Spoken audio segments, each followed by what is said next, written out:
Priority জিনিসটা আসলে ভিক্ষা করার কোনো জিনিস নয়।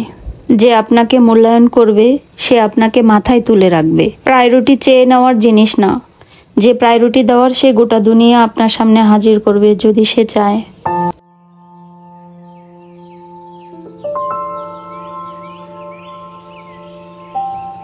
আসসালামু আলাইকুম আমার প্রিয় দর্শক, আমন্ত্রণ জানাচ্ছি আমার আরও একটি ভিডিও দেখার জন্য।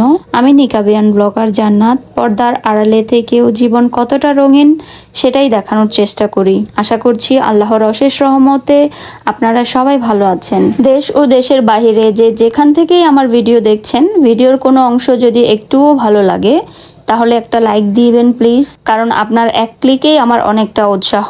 আপনার একটি মতামত আমার জন্য খুবই গুরুত্বপূর্ণ এবং আপনার এক সাবস্ক্রাইব আমার দিনটা স্পেশাল। আর নতুন কোনো ভিডিও মিস করতে না চাইলে বেল আইকনটি অন করে দিন। রোজ দেখা হবে ইনশাআল্লাহ নতুন কোনো কাহিনীতে। এই গাছ দুইটা আমার ভাবি আমাকে দিয়েছিল।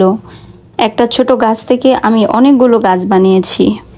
দুপুরের রান্নায় আজ চাল কুমড়া রান্না করব ভাবছি। চাল কুমড়া আমার অনেক পছন্দের একটা সবজি। লাউয়ের থেকেও বেশি ভালো লাগে চাল কুমড়া। অনেকে এই সবজি জালি কুমড়া নামেও চিনে। যে কোনো মাছ দিয়ে হালকা ঝোল করলে খুবই দারুণ লাগে। আমি যেহেতু নিকাব পরি তাই আমার চ্যানেলের নামকরণ করেছিলাম নিকাবিয়ান। নিকাব পরে বাইরে গেলে আজও কিছু কিছু মানুষ ভাবে আমি মনে হয় কথা বলবো না, আমি মনে হয় স্বাধীনভাবে চলতে পারবো না। ওই দিন এক পরিচিত মানুষ বললেন, আপনি তো ভালোই ভিডিও বানান, কিন্তু মুখ না দেখালে কি রিয়েল কানেকশন হয়? আমি বলেছিলাম মানুষের সবচেয়ে গভীর কানেকশন চোখ দিয়ে হয় না, মন থেকে হয়। আমরা ভাবি আমাদের দেখা না গেলে আমাদের কেউ অনুভব করতে পারবে না, কিন্তু অনুভব মন দিয়ে করতে হয়, চোখ দিয়ে নয়। আমার এই নিকাবটা কষ্ট নয়, এটা আমার স্বস্তি। এটা পরেই আমি নিজেকে বেশি নিজস্ব মনে করি। ভালো কন্টেন্ট করতে চেহারা লাগে না, লাগে হৃদয়। মানুষ মানুষকে আজীবন মনে রাখতে পারে কিন্তু চেহারা মনে রাখতে পারে না। আমার মনে পড়ে কলেজ লাইফে নিকাব পরে যখন ক্লাস করতাম সবাই আমাকে দেখে হাসাহাসি করতো। যখন স্যারের কাছে পড়া বলতাম স্যার রাগ করে বলতো, তোমার পড়া নিব না। মুখ না দেখে আমি লজ্জায় থমকে যাই, চুপ করে বলি, স্যার আমি তো পড়া মুখ দিয়ে বলছি, শুধু চেহারা দেখা যাচ্ছে না। সেদিন লজ্জা অপমান একটা যন্ত্রণার মতো লাগছিল। আমরা যারা পর্দার আড়ালে কন্টেন্ট বানাই আমরা আসলে ক্যামেরার দিকে তাকাই নয়, মানুষের হৃদয়ের দিকে তাকিয়ে কথা বলি। ফ্রিজ না থাকার কারণে পেঁয়াজ কেটে কেটে এরকম কষ্ট করে আমাকে রান্না করতে হয় প্রতিদিন। কারণ ফ্রিজ না আসা পর্যন্ত আমার এই কষ্টটা কন্টিনিউ করতে হবে। কিছু করার নেই, আসলে মধ্যবিত্ত ঘরের মানুষ বলে কথা। এক চুলায় রান্না করি তাই রান্না করতেও অনেকটা দেরি হয়ে যায়, আস্তে আস্তে করতে হয় আর কি। আলু পাতা শাক কার কার পছন্দ? আমার এই পাতার পাকুড়া খুবই ভালো লাগে। ছোটবেলায় আম্মা আলু পাতা শাকের বড়া করে দিত, দারুণ লাগতো। যদিও আমি ভালোভাবে বানাতে পারি না, না পারলেও আম্মার হাতের সেই স্বাদ আর হয় না। আগের দিনের মা খালাদের হাতের রান্নার স্বাদই ছিল অসাধারণ। এখানে বড়া বানাতে বেশি কিছু দেইনি, শুধু চালের গুঁড়া, লবণ, একটু হলুদ মরিচ গুঁড়া দিয়েছি। তারপর ভালোভাবে মেখে নিয়েছি। তারপর তেলে ভেজে মচমচা করে নিলেই তৈরি আলু পাতা বড়া।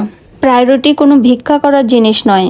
একটা মেয়ের বিয়ের পর তার ইচ্ছা থাকে তার স্বপ্ন, চাহিদা, ভালোবাসা পাওয়ার। প্রতিটা মেয়েরই ইচ্ছা থাকে তার পরিবার তাকে মূল্যায়ন করবে, সম্মান করবে, কিন্তু সবাই তা পারে না। এমনও অনেক নারী আছে স্বামীর কাছ থেকেই প্রায়োরিটি পায় না।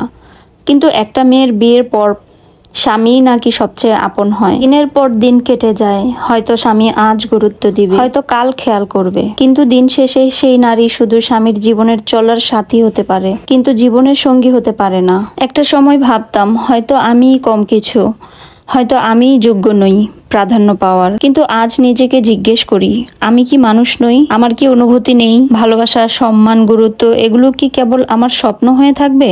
আমার স্বামী বিদেশ থাকে, দূরে, ভীষণ দূরে। শরীরের দূরত্ব মেনে নিয়েছি অনেক আগেই, কিন্তু মনের দূরত্ব কেউ কি আদৌ বুঝে? কেউ বুঝবে সেটা বাদই দিলাম। যাকে ভালোবাসি, যাকে এই পৃথিবীতে সব থেকে আপন মনে করি, সেই তো আজ পর্যন্ত বুঝলো না। সবাই ভাবে স্বামী বিদেশ মানে সুখ, টাকা আসে, উপহার আসে, আর কি কিছু লাগে? কিন্তু কেউ কি কখনো জানতে চায় একটা কেমন আছি এইটুকু শুনতে কত রাত অপেক্ষায় থাকি? সে ব্যস্ত থাকে, ওকে মেনে নিলাম, কিন্তু ভালোবাসা কি ব্যস্ততায় হেরে যায়? আমি কান্না করি রাতের পর, কিন্তু তাকে বুঝতে দেই না কারণ আমি জানি আমার অনুভূতিতে সে বিরক্ত হবে, আমার চোখের পানি তার হৃদয় পর্যন্ত পৌঁছাবে না। হয়তো সে বলবে নাটক করো না, কিন্তু এই নাটক যে আমার নিঃস্ব হৃদয়ের একমাত্র ভাষা, এটা সে কোনোদিনও বুঝবে না। গল্প করতে করতে রান্না করা শেষ হয়ে গেছে। অল্প মুরগির গোশত ছিল, সেটাকে রান্না করেছি। কারণ আমার ফ্রিজটা কোনো কারণে আমার কাছে নেই, তাই ফ্রিজে অল্প খাবার ছিল, আর যা ছিল তা রান্না করে নিয়েছি। আর আজ বাজার থেকে কলমি শাক এনেছিলাম, সেটাও ভাজি করেছি। মধ্যবিত্ত পরিবারে কিছু কিনতে হলে খুব ভেবে চিন্তে কিনতে হয়। আর ফ্রিজটা কিনতে আমার আরও কিছুদিন টাইম লাগবে, কারণ ফ্রিজের টাকা এখনও ফুল আমি ম্যানেজ করতে পারিনি। আমি রান্না করার সাথে সাথে জমানো থালা বাসন থাকলে ধুয়ে নেই, যদিও আজ গোছানো হয়নি। ঘর গোছাইতে অনেক টাইম লাগে, আজকে খুব তাড়াহুড়া করেছি, তাই রান্নাটা আগেই সেরে নিয়েছি। প্রতিদিন সকালে উঠে আগে সব গুছিয়ে তারপরে রান্নার প্রস্তুতি নেই, কিন্তু আজ আর হয়নি, তাই রান্না শেষ করেই ঘরের কাজে হাত দিব। যদি ভিডিওটি এখনও কন্টিনিউ করে থাকেন তাহলে কোথা থেকে দেখছেন জানাবেন। আর যদি প্রথমবারের মতো ভিডিও দেখেন তাহলে অবশ্যই সাবস্ক্রাইব করে আমার পাশে থাকবেন প্লিজ। আপনাদের সবার সুস্বাস্থ্য কামনা করে আজকে এইখানেই বিদায় নিচ্ছি। সবাই ভালো থাকবেন, সুস্থ থাকবেন এবং আমার জন্য দোয়া করবেন। আল্লাহ হাফেজ। আসসালামু আলাইকুম ওয়া রাহমাতুল্লাহ।